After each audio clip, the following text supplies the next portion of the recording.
Morning everyone, we're back in Monaco, and before you guys say why did you not show us the last few days with the Exige and all of that, let me explain. We're gonna get into the Megane because, come on, where can I put the camera? I've just been editing a video which is basically the last day I had in England, and where I talk about whether I should buy the Exige or not, or what I think about the Exige. Settings on the microphone was completely off, so there are bits of sound which are alright but still not great, and then some which are just completely horrible. So what I've done is I have left the video with some of the bits of the sound which are okay, so you can get the gist of what's going on, and I thought for the rest I would just explain now and then sort of cut it when the sound gets too bad, and then continue on what I was saying. So here are the first few clips of that video, and I apologize the sound isn't the best now, so maybe put your sound down a tiny bit, because if you've got headphones it will be slightly crackly, but it'll do, and then afterwards I'll be back in a bit to explain the rest of my thoughts on the Exige.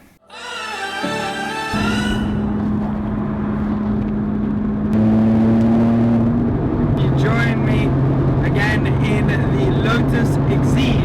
I thought I would take the opportunity of having this long drive, not really being able to film anything sort of really scenic. I'm not going to be able to get the drone now. So it seems like the perfect opportunity to talk to you guys about this car, whether it's a valid replacement for my Elise Club Racer, because I've talked about selling that to you guys, and whether it's just a good car in general, and what's different between the two, comparing everything. When the Lotus guys called me up and said, hey, you know, you can test drive any car, basically, I was thinking, oh, maybe an Elise 250 Cup or something like that, to see how they've improved on the Elise shape. But there's something I just love about the way that the Exige looks, specifically the new ones. The newer Exiges, so it's the Exige V6S. They just look so good. They look so beastly. They're wide. They're a normal size car, whereas the Elise is like a little pocket rocket. This is actually, when you see it, it looks like a proper planted sports car. And I just really think, I think it's the best looking Lotus they've ever made. I'm gonna throw that out there. So when I got the call, what car do you want to test drive? I was like, do you have an Exige? Yes, we do, they said. So, fantastic.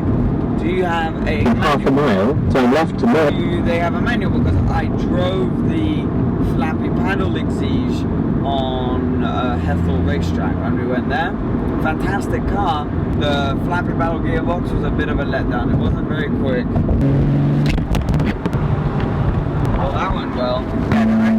So yeah, as you can tell, the sound wasn't really the best, but it'll do. Long story short, I really like the Exige, and there are a few things, the usability, the sound, the power, the way it looks, that meant that I just really genuinely felt like it could possibly be the best car for me to replace my Elise Club Racer, which is currently in the garage with. The only niggles I have with it are that one, which is both a good thing and a bad thing, the familiarity. So the interior is not that different. Sometimes when you upgrade, and you upgrade by something that's that much more money, you really want there to be big differences inside. So maybe there are things I could do spec-wise to make it really feel different, but that is one thing that is not ideal, how similar it is on the inside. The way it looks on the outside, I can't stress enough how much cooler it is in real life than the Elise.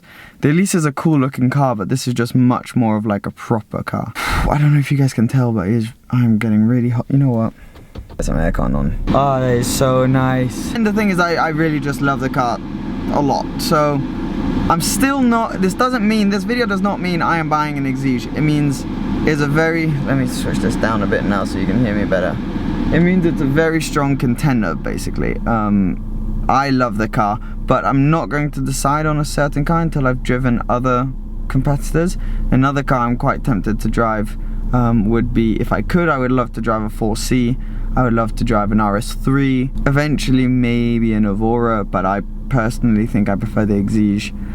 And just like basically cars like that. So if you guys have any suggestions of other cars you think I should drive, we can sort of go test them together until I make my final decision. And I'm going to be completely open with you guys. I think we can do this together. So I love the Exige, ticks a lot of boxes, but there are a few niggles with it that I am not 100% a huge fan of.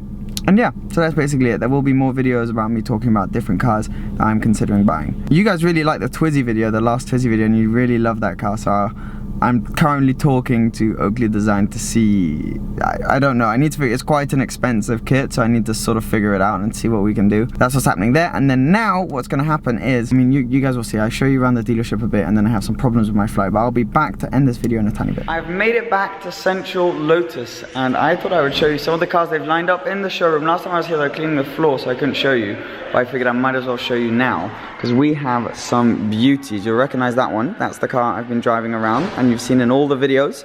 And then we have this gorgeous Evora 400, and the Evora 400 is one of my all-time favorites because you've also got the comfort inside, and it looks absolutely stunning. And if you haven't heard one of these in real life, you need to hear one because it is absolutely incredible.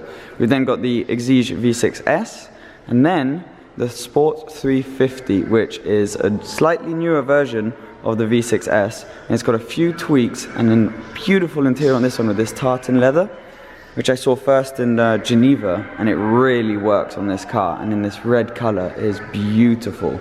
All these cars are for sale, right? So all these cars are for sale, guys, if ever you're around here. Oh, shall we? Let's do it. Hello in the mirror. Oh, that's crazy.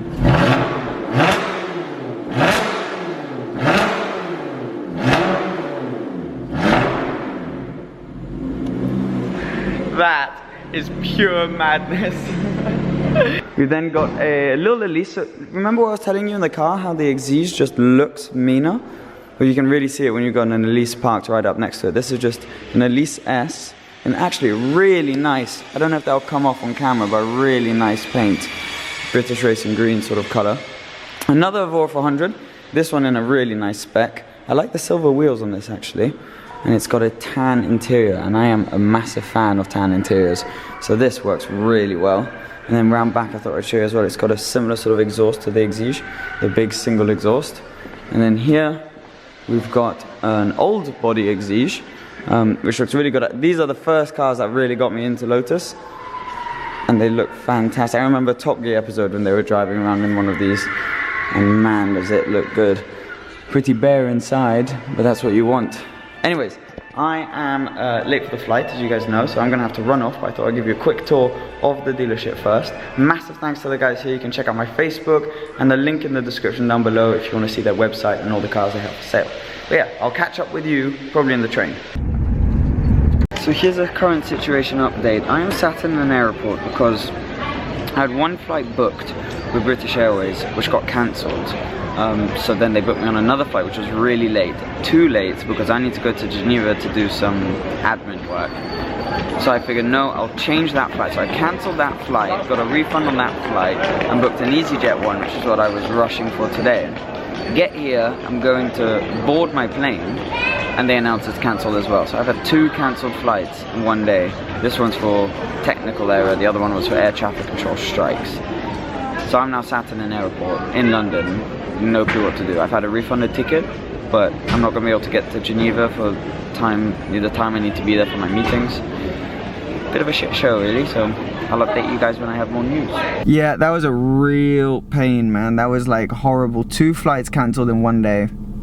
Absolute nightmare. And what ended up happening is I couldn't get on another flight that evening, so I ended up having to sleep at a hotel right next to the airport and then getting up at like 7 AM the next morning to fly back here. But I'm now back, which is good, and editing the videos and got an exciting few things coming. I'm going to the Monaco Yacht Show, I'm going to Holland, I am planning a trip to Dubai with some of the mates, some of the other YouTubers, and yeah, so cool stuff in the pipeline, is that what you say? Anyways, cool stuff on the way, basically. And thanks for watching. It's been a pleasure. I'll see you soon. Remember to subscribe if you aren't already, and I'll be back with another video probably in the next 2 days. But yeah, cheers, bye. With you, with you.